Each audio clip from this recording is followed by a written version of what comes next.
Hello, today is May 29th, and today's reading is 2nd Chronicles 7 through 9 and John 11, 1 through 29. This is the reading of God's Word. As soon as Solomon finished his prayer, fire came down from heaven and consumed the burnt offering and the sacrifices, and the glory of the Lord filled the temple. And the priests could not enter the house of the Lord because the glory of the Lord filled the Lord's house. When all the people of Israel saw the fire come down and the glory of the Lord on the temple, they bowed down with their faces to the ground on the pavement and worshipped and gave thanks to the Lord, saying, "For he is good, for his steadfast love endures forever."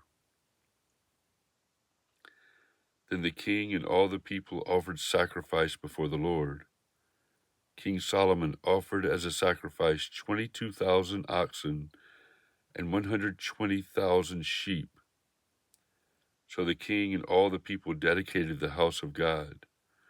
The priests stood at their posts, the Levites also, with the instruments for music to the Lord that King David had made for giving thanks to the Lord, for his steadfast love endures forever.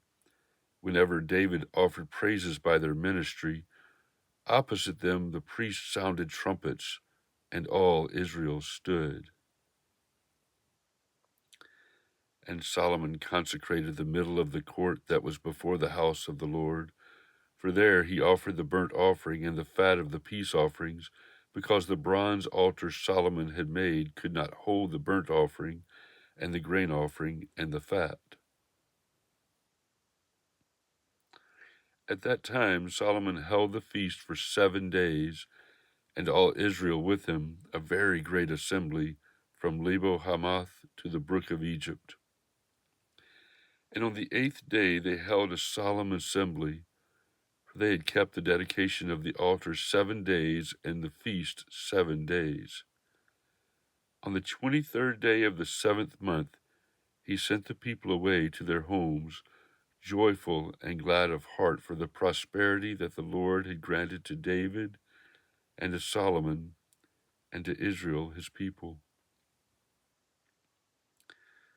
Thus Solomon finished the house of the Lord and the king's house. All that Solomon had planned to do in the house of the Lord and in his own house he successfully accomplished. Then the Lord appeared to Solomon in the night and said to him, "I have heard your prayer and have chosen this place for myself as a house of sacrifice. When I shut up the heavens so that there is no rain, or command the locust to devour the land, or send pestilence among my people, if my people who are called by my name humble themselves and pray and seek my face and turn from their wicked ways, then I will hear from heaven and will forgive their sin and heal their land. Now my eyes will be open and my ears attentive to the prayer that is made in this place. For now I have chosen and consecrated this house that my name may be there forever. My eyes and my heart will be there for all time. And as for you, if you will walk before me as David your father walked, doing according to all that I have commanded you and keeping my statutes and my rules, then I will establish your royal throne, as I covenanted with David your father, saying, you shall not lack a man to rule Israel. But if you turn aside and forsake my statutes and my commandments that I have set before you, and go and serve other gods and worship them, then I will pluck you up from my land that I have given you, and this house that I have consecrated for my name I will cast out of my sight, and I will make it a proverb and a byword among all peoples. And at this house, which was exalted, everyone passing by will be astonished and say, why has the Lord done thus to this land and to this house? Then they will say, because they abandoned the Lord, the God of their fathers, who brought them out of the land of Egypt, and laid hold on other gods, and worshipped them, and served them. Therefore he has brought all this disaster on them. At the end of 20 years, in which Solomon had built the house of the Lord and his house, Solomon rebuilt the cities that Hiram had given to him, and settled the people of Israel in them. And Solomon went to Hamath Zobah and took it. He built Tadmor in the wilderness, and all the store cities that he built in Hamath. He also built Upper Beth Horon and Lower Beth Horon, fortified cities with walls, gates, and bars, and Baalath, and all the store cities that Solomon had, and all the cities for his chariots, and the cities for his horsemen, and whatever Solomon desired to build in Jerusalem, in Lebanon, and in all the lands of his dominion.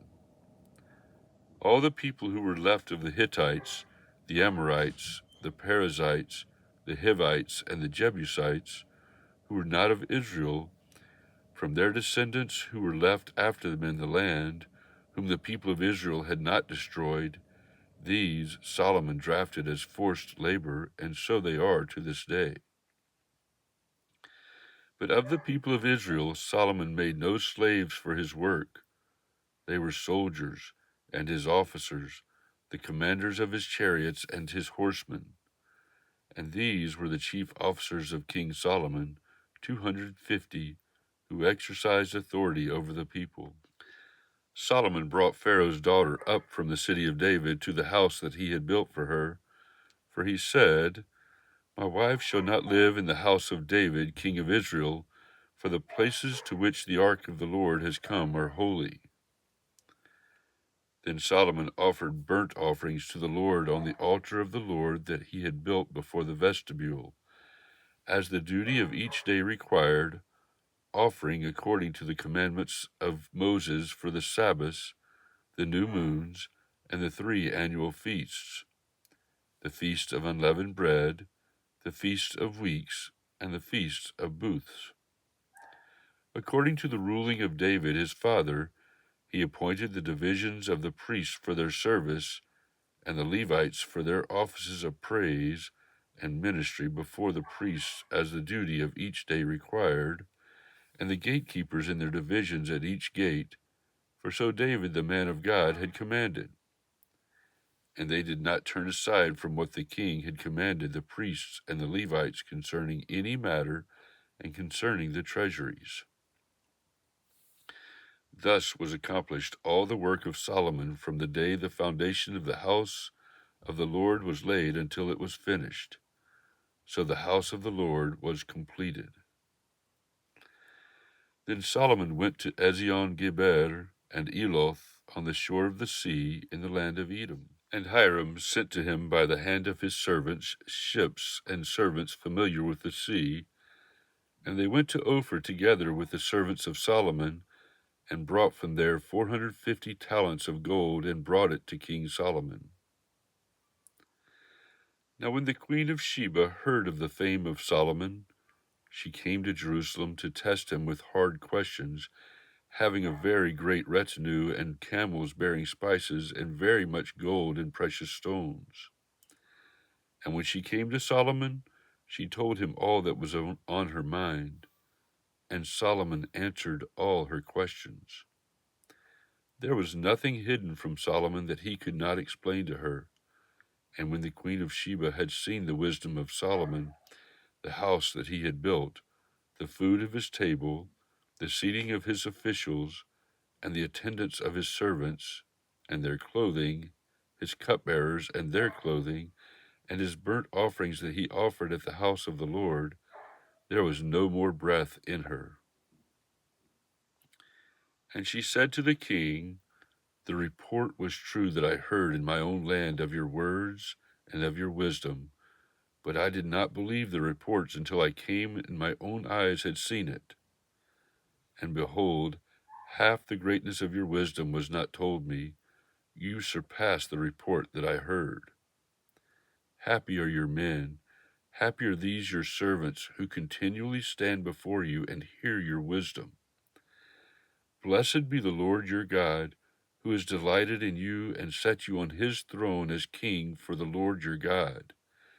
Because your God loved Israel and would establish them forever, he has made you king over them, that you may execute justice and righteousness. Then she gave the king 120 talents of gold and a very great quantity of spices and precious stones. There were no spices such as those that the queen of Sheba gave to King Solomon. Moreover, the servants of Hiram and the servants of Solomon, who brought gold from Ophir, brought algum wood and precious stones. And the king made from the algum wood supports for the houses of the Lord and for the king's houses, lyres also, and harps for the singers. There was never seen the like of them before in the land of Judah. And King Solomon gave to the queen of Sheba all that she desired, whatever she asked besides what she had brought to the king. So she turned and went back to her own land with her servants. Now the weight of gold that came to Solomon in 1 year was 666 talents of gold, besides that which the explorers and merchants brought. And all the kings of Arabia and the governors of the land brought gold and silver to Solomon. King Solomon made 200 large shields of beaten gold. 600 shekels of beaten gold went into each shield. And he made 300 shields of beaten gold. 300 shekels of gold went into each shield, and the king put them in the house of the forest of Lebanon. The king also made a great ivory throne and overlaid it with pure gold. The throne had 6 steps and a footstool of gold, which were attached to the throne, and on each side of the seat were armrests, and 2 lions standing beside the armrests, while 12 lions stood there, one on each end of a step on the 6 steps.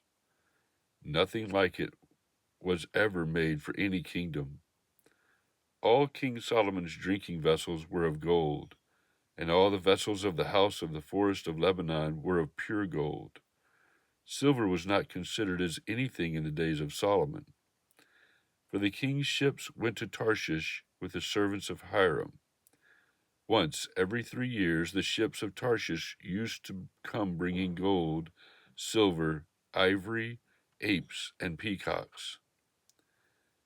Thus King Solomon excelled all the kings of the earth in riches and in wisdom. And all the kings of the earth sought the presence of Solomon to hear his wisdom, which God had put into his mind. Every one of them brought his present, articles of silver and of gold, garments, myrrh, spices, horses, and mules, so much year by year. And Solomon had 4,000 stalls for horses and chariots, and 12,000 horsemen, whom he stationed in the chariot cities and with the king in Jerusalem. And he ruled over the kings from the Euphrates to the land of the Philistines and to the border of Egypt. And the king made silver as common in Jerusalem as stone, and he made cedar as plentiful as the sycamore of the Shephelah. And horses were imported for Solomon from Egypt and from all lands. Now the rest of the acts of Solomon, from first to last, are they not written in the history of Nathan the prophet, and in the prophecy of Ahijah the Shilonite, and in the visions of Iddo the seer concerning Jeroboam the son of Nebat? Solomon reigned in Jerusalem over all Israel 40 years. And Solomon slept with his fathers and was buried in the city of David his father, and Rehoboam his son reigned in his place. John 11, 1 through 29. Now a certain man was ill, Lazarus of Bethany, the village of Mary and her sister Martha. It was Mary who anointed the Lord with ointment and wiped his feet with her hair, whose brother Lazarus was ill. So the sisters sent to him, saying, Lord, he whom you love is ill. But when Jesus heard it, he said, This illness does not lead to death. It is for the glory of God, so that the Son of God may be glorified through it." Now Jesus loved Martha and her sister and Lazarus. So when he heard that Lazarus was ill, he stayed 2 days longer in the place where he was. Then after this he said to his disciples, "Let us go to Judea again." The disciples said to him, "Rabbi, the Jews were just now seeking to stone you, and are you going there again?" Jesus answered, "Are there not 12 hours in the day? If anyone walks in the day, he does not stumble because he sees the light of this world. But if anyone walks in the night, he stumbles because the light is not in him." After saying these things, he said to them, "Our friend Lazarus has fallen asleep, but I go to awaken him." The disciples said to him, "Lord, if he falls asleep, he will recover." Now Jesus had spoken of his death, but they thought that he meant taking rest in sleep. Then Jesus told them plainly, "Lazarus has died. And for your sake I am glad that I was not there, so that you may believe. But let us go to him." So Thomas, called the twin, said to his fellow disciples, "Let us also go, that we may die with him." Now when Jesus came, he found that Lazarus had already been in the tomb 4 days. Bethany was near Jerusalem, about 2 miles off, and many of the Jews had come to Martha and Mary to console them concerning their brother. So when Martha heard that Jesus was coming, she went and met him, but Mary remained seated in the house. Martha said to Jesus, "Lord, if you had been there, my brother would not have died. But even now I know that whatever you ask from God, God will give you." Jesus said to her, "Your brother will rise again." Martha said to him, "I know that he will rise again in the resurrection on the last day." Jesus said to her, "I am the resurrection and the life. Whoever believes in me, though he die, yet shall he live. And everyone who lives and believes in me shall never die. Do you believe this?" She said to him, "Yes, Lord. I believe that you are the Christ, the Son of God, who is coming into the world." When she had said this, she went and called her sister Mary, saying in private, "The teacher is here and is calling for you." And when she heard it, she rose quickly and went to him.